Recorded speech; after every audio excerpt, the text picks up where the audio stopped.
Okay, so when I say Spike and Denzel, y'all already know who I'm talking about, right? Well, after 19 years, they're back together again. They got a new thriller in theaters. It's called Highest to Lowest, and it's an ode to black music and New York City. I'm Rad Simonpillai sitting in for Elamin Abdelmahmoud. This is Commotion. We got Jay Smooth and Sarah-Tai Black here to dive into all this. Welcome back to Commotion, y'all. Hi. Y'all there? Hello. Hi. How you doing? I'm good. Okay, Jay, I'm gonna start with you. Look, like Spike Lee is taking this classic Akira Kurosawa film and giving it like a hip hop remix, right? So, I mean, help me set this up. Like, what do you think people should know before going into this movie? So yeah, this is Spike reuniting with Denzel for the first time in almost 20 years to reimagine this classic Kurosawa film, High and Low, of course, one of Spike's biggest heroes. And this is not the most famous Kurosawa, but it's one of the most influential. It's known as some of his best social commentary and one of his best police procedurals. It's actually loosely based on a novel, King's Ransom, by one of the great procedural writers, Evan Hunter, probably better known as Ed McBain. So there's a lot of history there. And in this version of the story, we have Denzel Washington playing this legendary music mogul who runs Stackin' Hits Records. And right when he's in the middle of scheming on bringing Stackin' Hits Records to the top, again, he gets a phone call that his son has been kidnapped and they're demanding an amount of ransom that would wipe him out. So we have some intrigue there that escalates with certain twists that I don't know if we want to reveal, but a lot of interesting stuff goes on that is interesting to see how Spike does and doesn't dig into, to be honest. Well, I mean, let's get into that. I mean, we'll dig into some of the bigger themes in Highest to Lowest in a moment. But like, how did you feel about the movie as a whole? Well, coming into a Spike Lee joint, you pretty much know it's always going to be a mixed bag. There's he's always got whiplash. This incredible virtuosity and heart and soul, and these quirks and indulgences that on a bad day can just run rampant and make the whole thing a mess.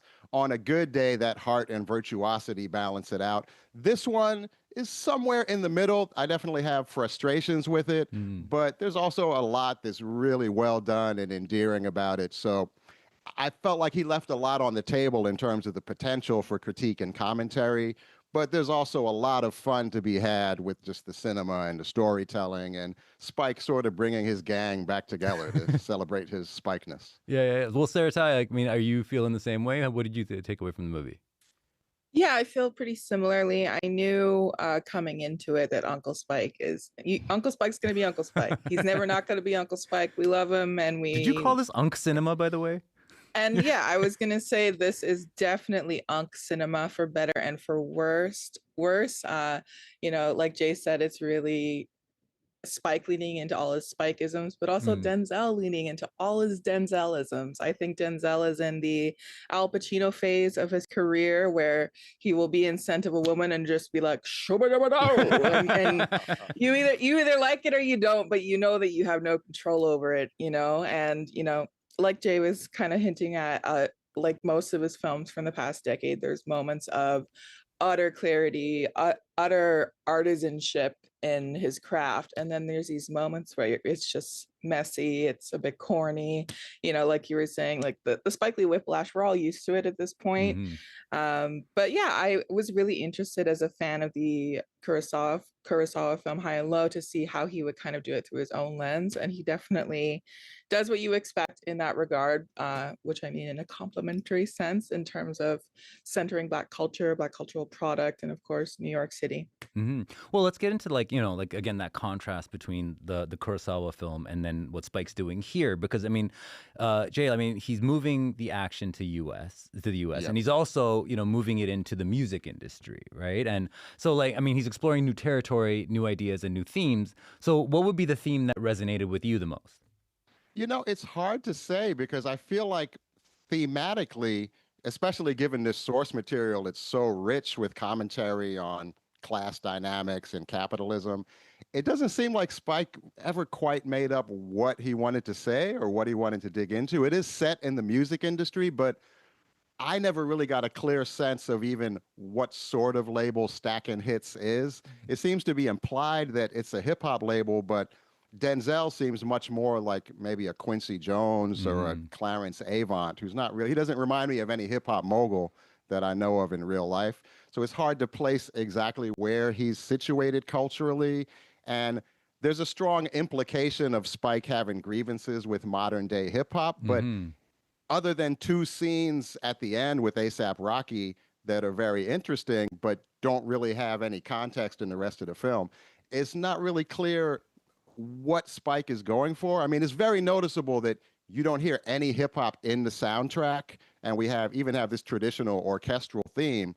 And then suddenly, when we see the clip of the young man who's been kidnapped, at that point, hip hop in a modern sound comes in a very jarring way that comes across like Spike is saying something about, almost as if he's saying that modern day hip hop is holding the kids hostage. I don't want to be one of those people on YouTube that overanalyzes Kendrick lyrics, but it seems like Spike has these sort of generalized middle-aged sorts of alienation from what folks are into nowadays that pops up in different forms with a little rant about AI here or a rant about social media there, but it never really coheres into a clear commentary in a way that I think it could so effectively based on the Kurosawa framework.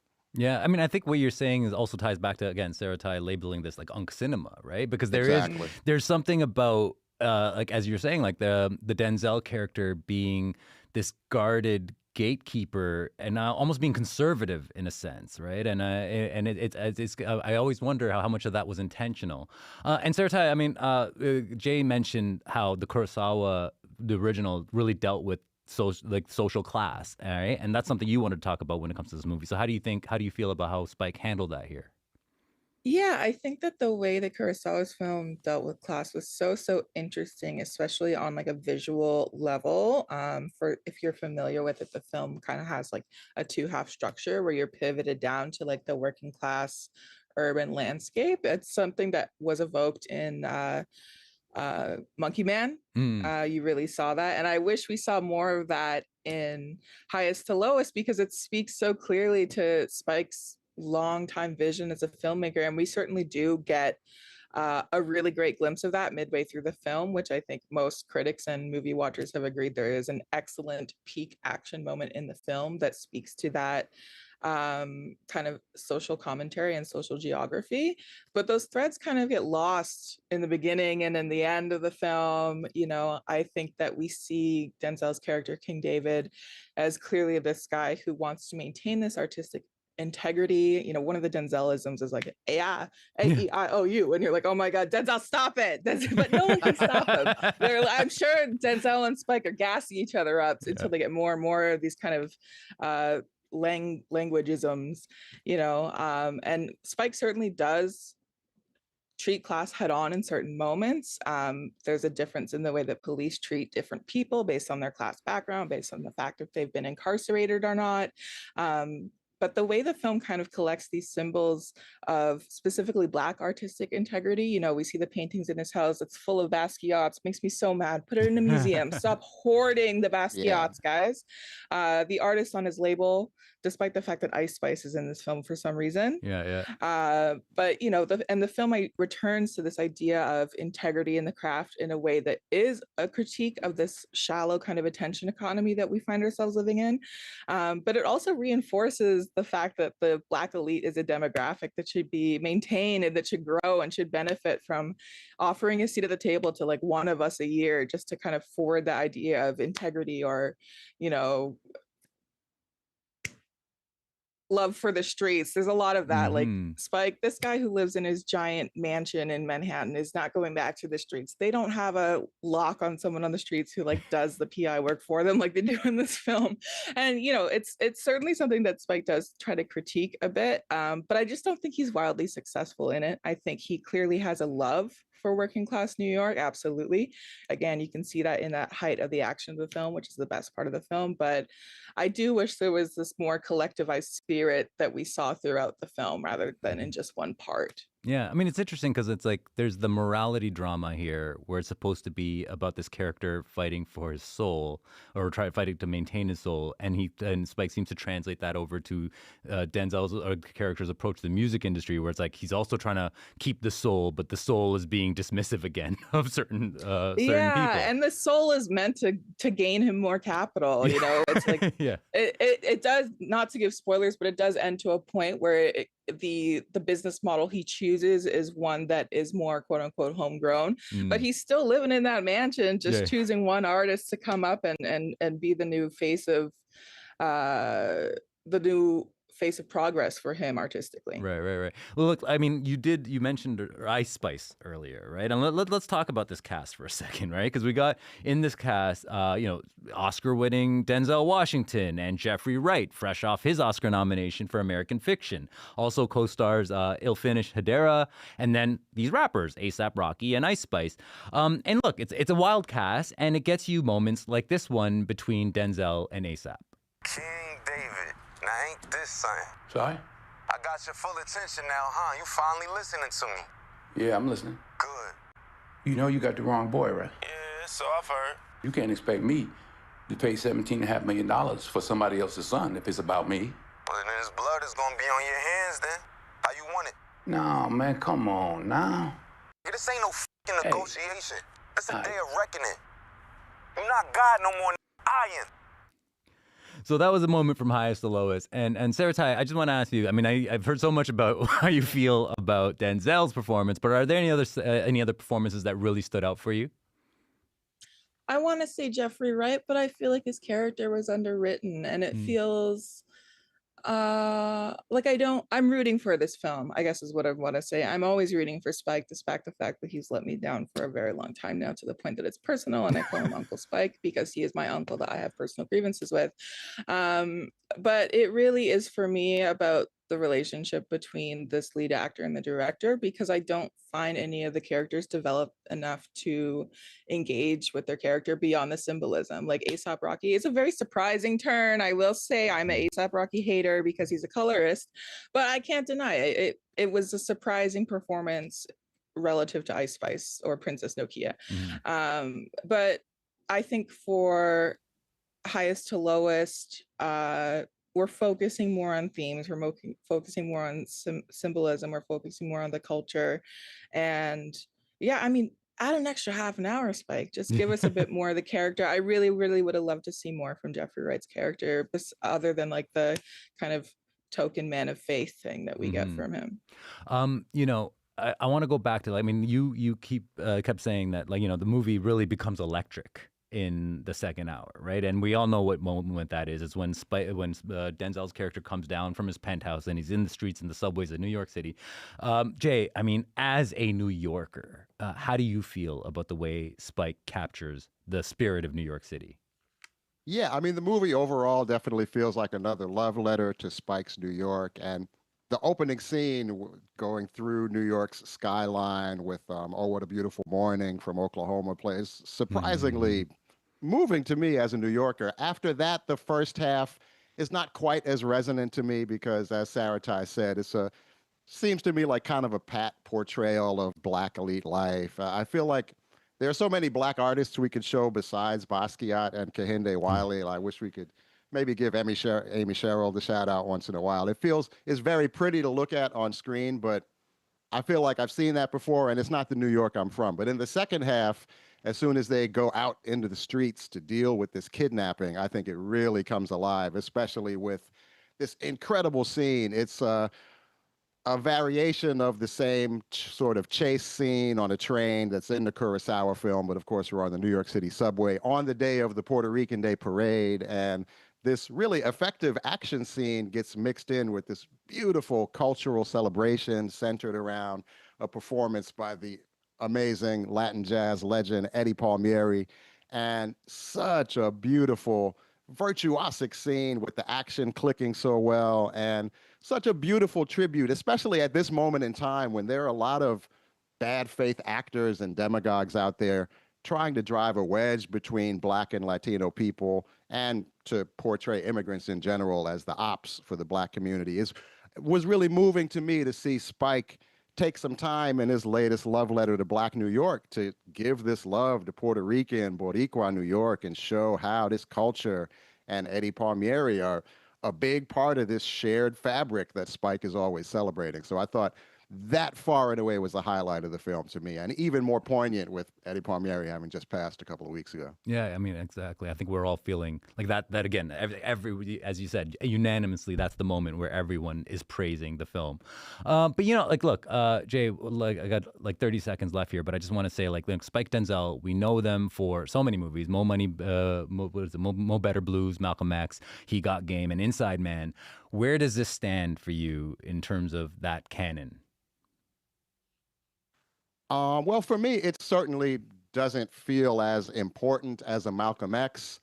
It's hard for me to compare to these other movies from different points in Spike's overall arc.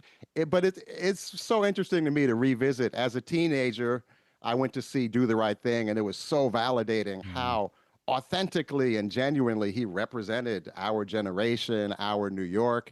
So for me, as mixed a bag as it was a lot of fun to me to just kind of revisit Spike in our middle age and have see him no longer able to really represent youth culture that way, but pretty authentically represent the washed unks that have grown old with him, and see, within a limited range, this sort of middle-aged male camaraderie between Jeffrey Wright and Denzel that I would have loved to have seen explored more deeply. Yeah.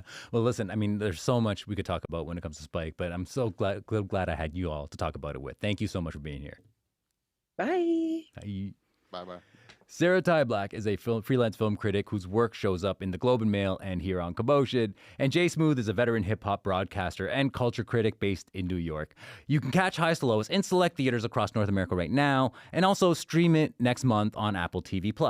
And so look, we've been talking about the Spike-Denzel reunion, so now we're going to switch it up to another reunion that's got so many people excited.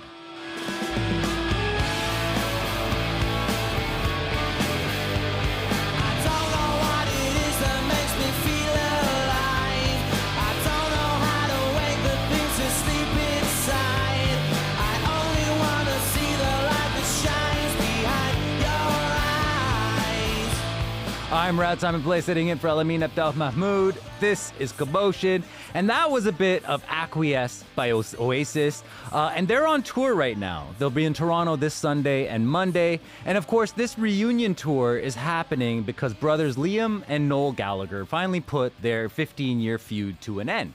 But in all that time that they weren't speaking to each other, Oasis cover bands were popping up all over the world to kind of fill that void. Rich Pelley is here to talk about this. Welcome back to Commotion, Rich. Hi, Rad. How's it going? I'm good. How are you? I'm very well, thank you. So, Rich, I mean, first off, I got to say, so many people around me are crazy excited about this Oasis tour that's hitting Canada in this weekend. Personally, I'm kind of outside of all of this. I think the only Oasis song I'm familiar with is Wonderwall. But I know, you got a chance to catch this tour already. So tell me, what was that like? It was fantastic. So I was there the second night they played in Cardiff, and I don't know if you've seen much of the footage of stills and bits of video because it's all over YouTube, but I said, it's not like they're going to come out holding hands and then have a big hug at the end. And they did. They came out holding hands, and at the end, they had a big hug. And however, when you watch Oasis, it's not Coldplay, it's not fireworks and dancing and confetti. They are pretty stationary and just sing and play. But they must have thought, playing that first gig, the second gig, and all the other gigs they've done in the UK so far, just how much the audience are loving it. Mm-hmm. There's grown men hugging each other in tears. Yeah. I don't think I've ever seen that at another concert. I gotta also point out that you are happy. You're wearing an Oasis shirt right now. I'm wearing an Oasis shirt because I believe you're getting a pop-up Oasis store in Toronto. Oh, okay. Every city they're playing in, amazing. They're bringing their merch with them. Well, let me ask you something. What's different about seeing the band now as opposed to seeing them in the past? That's the thing. I mean, I first saw Oasis in a pub with 17 people in the audience, Wow. and no one had heard of them. And I saw them at Nebworth, which is their famous outdoor gig, and Glastonbury. And now there's nothing different. That's the whole thing. They look a little bit older, but they're kind of wearing the same clothes. They're playing the same songs. I don't know if you want a spoiler alert, but they only play songs completely from their first three albums, and one song from the rest of them. It's out from the other 7. So 4 albums pretty much getting ignored. So it's basically like seeing Oasis in the early days, but they are exactly the same. And I think that's what people want. People want they're expecting to see Oasis play their greatest hits, and that's exactly what you get. So like they start playing stuff off of their new album or something that no one ever wants at a concert. Well, look, I mean, so you recently interviewed like these cover bands from all over the world. I mean, we're talking about like cities in like Buenos Aires, Tokyo, Toronto, and Dubai. What made you want to talk to all of these Oasis cover bands? Well, it's quite interesting. So, and it comes back to Elamin's show here. Is I was walking down the road in London near my house, and there was an Oasis cover band playing at a pub. And I thought, this is earlier this year, and before Oasis had played any concerts, but after they had announced their reunion. And I thought, that's amazing. You can just watch an Oasis cover band for £5 down the end of your road, get home in 5 minutes, as opposed to going to Wembley, which is an hour away, and watching them from miles away. And that's quite interesting. I went to see them, and they were brilliant because everyone was just singing their heart out, singing every song, every word to every song. And then when I came on an Elamin show to talk about Oasis reforming, I think it was when they just announced they were reforming and about to put tickets on sale. One of the other guests was Alex Spears, who was in a Toronto-based Oasis band called Parklife, which is a Blur song, and they had a female singer.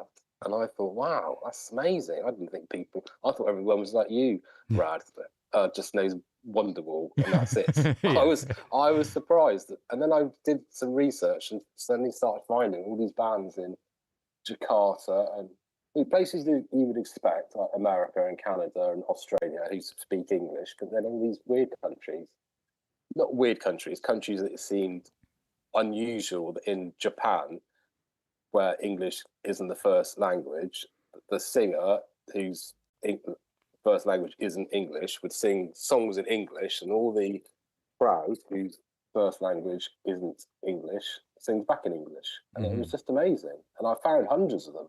I tried to find everyone in the world, which I probably didn't, but I found at least 50 in the UK, 4 in North America. The Toronto Parklife is your band in Toronto, who I would say are the most interesting one out of all of them, because of female singer and named after a Blur song. Okay, well, listen, I gotta ask you, like, I mean, we only have about a minute left here, but I mean, how do you think the popularity of these Oasis cover bands, like, how do you think they're going to be affected by the Oasis reunion? Well, most of them who I spoke to said that their bookings are just shot through the roof. That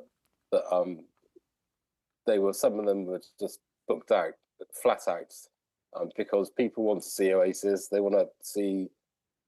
If they can't get a ticket to Oasis, they could see a cover band. I don't know, in England, the whole world, in the UK, it feels for the past month, the whole country has gone Oasis mad. And I hope you feel a bit of it when they come and visit you in Toronto.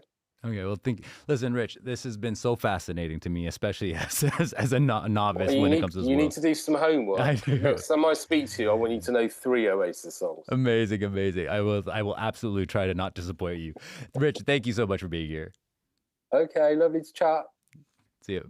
Rich Pelley is a journalist from The Guardian in the UK, and Oasis is performing this Sunday and Monday in Toronto. And that's it for the podcast today. Remember, you can listen to any episode of Commotion anytime, wherever you get your podcast, and check us out on YouTube and Instagram. We're at Commotion CBC. I'm Rad Simonpillai, sitting in for Elamin Abdelmahmoud. This is Commotion. We'll see you tomorrow.